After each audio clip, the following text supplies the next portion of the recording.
Kemudian tamat SMP juga awalnya orang tua juga tidak mengizinkan, akan tetapi saya ngotot dan memaksa orang tua. Kalau saya tidak diizinkan masuk pondok, maka saya tidak mau sekolah.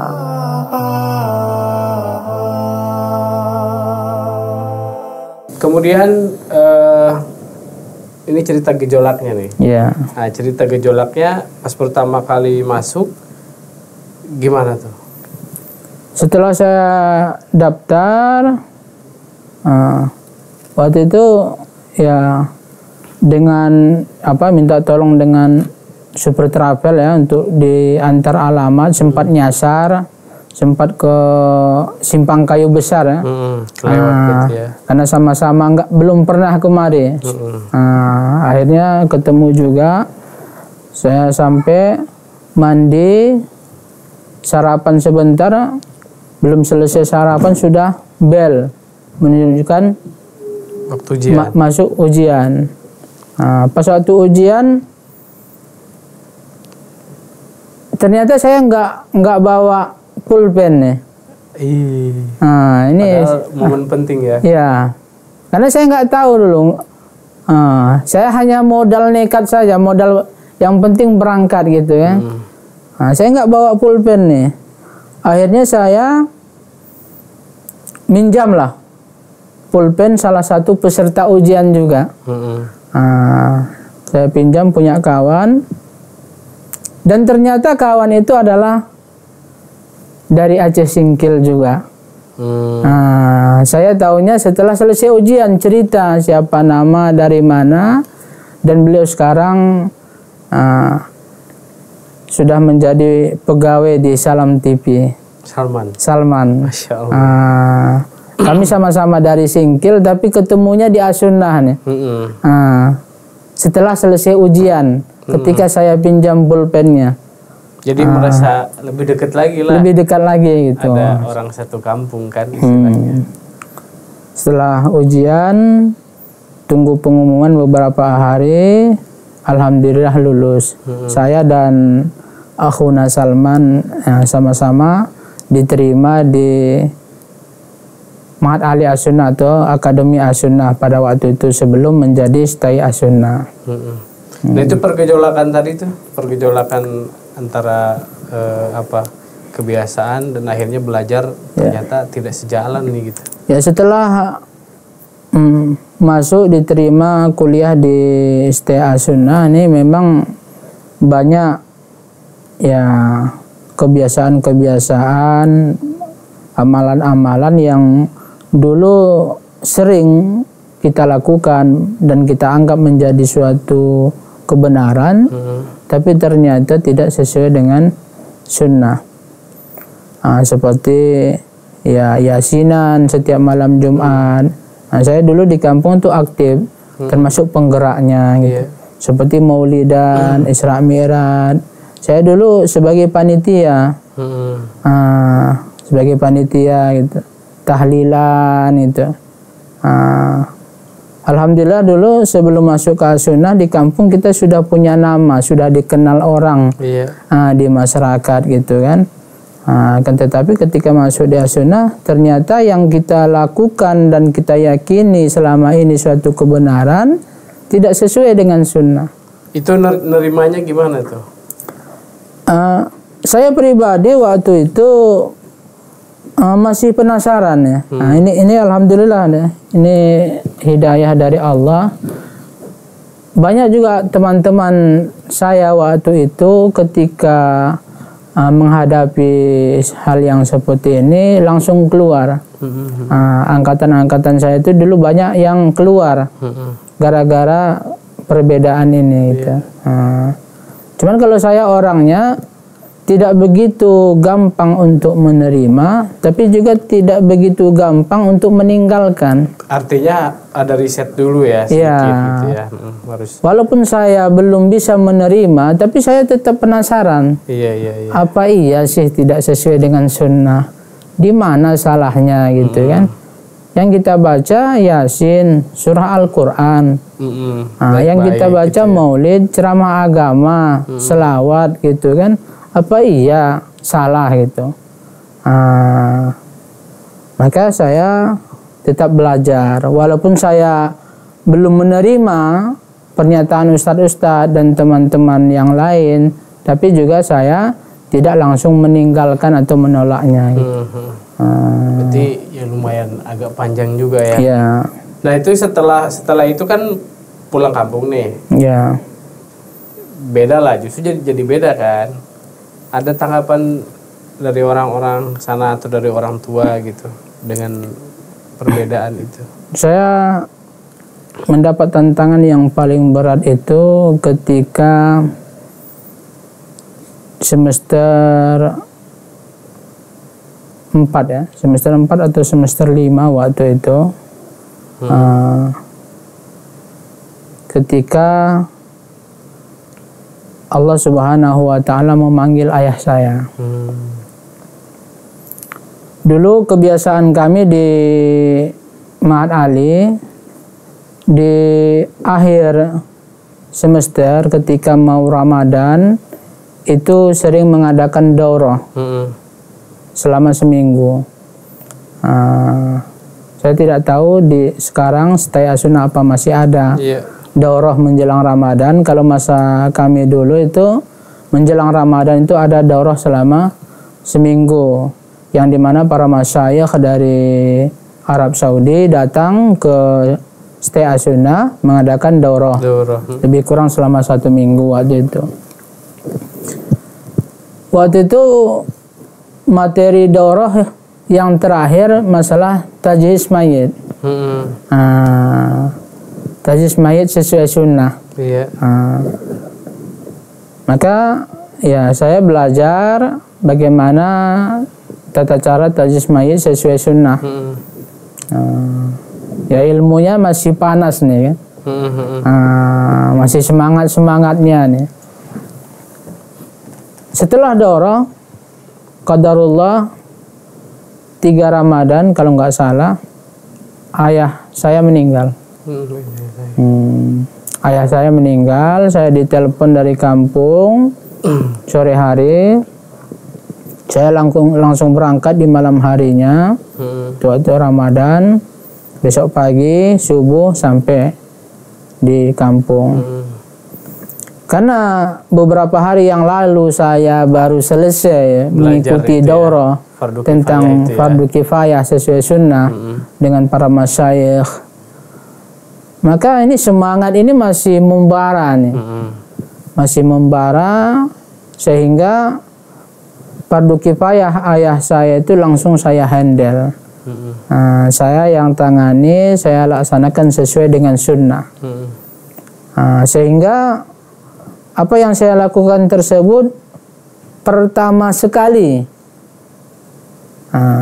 terjadi di kampung itu. Itu pertama sekali hal yang aneh yang terjadi di kampung halaman saya. Jadi gimana tanggapan orang-orang sehingga sana? Pada waktu itu gempar, masyarakat gempar, rame, banyak yang mengatakan, oh si Fulan itu Ustadz Marul itu udah membawa ajaran sesat. Ada yang bahkan sampai waktu itu lagi gencar-gencarnya Ahmadiyah, saya disebut sebagai Ahmadiyah. Tapi tanggapan keluarga lainnya? Keluarga ya, karena keluarga saya adalah orang awam, sebenarnya sih tidak ada masalah. Cuman karena cibiran dari masyarakat, dari netizen nih. Ini yang sebenarnya membuat gejolak nih. Sehingga keluarga saya, ibu saya pada saat itu tidak tahan. Bahkan sampai ibu saya menyarankan saya untuk pindah kuliah. Sempat pindah kuliah gitu. Supaya tidak lagi kuliah di As-Sunnah nih. Tapi saya tetap kokoh, tetap komitmen, minta doa dari para asatiz di As-Sunnah supaya Allah berikan keteguhan. Oke, berarti ya lumayan juga ya perjalanannya, dan sekarang akhirnya setelah sekian banyak melewati waktu ya kan, dari awalnya tadi gejolak yang cukup luar biasa, Kalau sekarang tantangannya di kampung itu kan dulu kalau terkenanya kan ya bisa di kampung biasa lah gitu. Iya. Ajarannya kan beda gitu. Sekarang gimana tantangannya? Alhamdulillah, ya memang setelah terjadi gejolak ketika ayah anak meninggal, memang saya tuh betul-betul diboikot. Yang selama ini pulang kampung disuruh mengisi khutbah Jumat, ditunggu-tunggulah kepulangan itu ya. Ini nggak pernah lagi. Waktu itu bulan Ramadan, biasa setiap Ramadan itu disuruh ngisi kultum, itu nggak pernah lagi disuruh itu. Dan intinya tokoh-tokoh agama itu berusaha untuk menutup celah saya. Betul-betul diboikot ya? Betul-betul diboikot gitu, karena dianggap membawa ajaran sesat gitu. Sehingga pada suatu ketika saya ikut tes dai dinas syariat Islam, dai pemerintah. Alhamdulillah saya lulus. Dan saya ditugaskan di kampung itu juga. Karena saya dai membawa nama pemerintah nih, ya masyarakat tidak bisa melarang saya, karena saya dai pemerintah gitu kan. Alhamdulillah dari situlah mulai nama saya kembali diterima walaupun tidak seperti awal dulu. Masih tetap ada gejolak, masih tetap ada tantangan, akan tetapi sudah mulai menurun. Apa perbedaan setelah hidayah itu masuk, Allah membukakan dibandingkan yang dulu lah sama yang sekarang? Ya dulu pun kan menganggap itu adalah sebuah hal yang benar gitu ya. Dulu sebelum mengenal sunnah ini, kita ya beragama ini yang pertama mengikuti apa kata guru dan kebiasaan pada umumnya gitu. Sehingga di masyarakat ya kalau sudah kata abuya atau kiai, ya sudah itu sama seperti Al-Quran itu sendiri gitu. Karena tidak mungkin seorang abuya atau seorang kiai itu salah. Betul. Itu keyakinan kita pada umumnya di masyarakat gitu kan. Kita tidak pernah diajak untuk berpikir apa memang amalan ini sudah sesuai dengan sunnah atau sesuai dengan dalil. Dengan dalil. Apakah hadisnya itu sahih atau dhaif gitu ya. Karena dulu kita ketika mendengar ceramah ustadz, kalau sudah bahasa Arab ya sudahlah. Kita nggak tahu itu apa gitu, itu dalil lah itu kan. Yang penting bahasa Arab dia. Seperti itu dulu pemahaman kita gitu kan.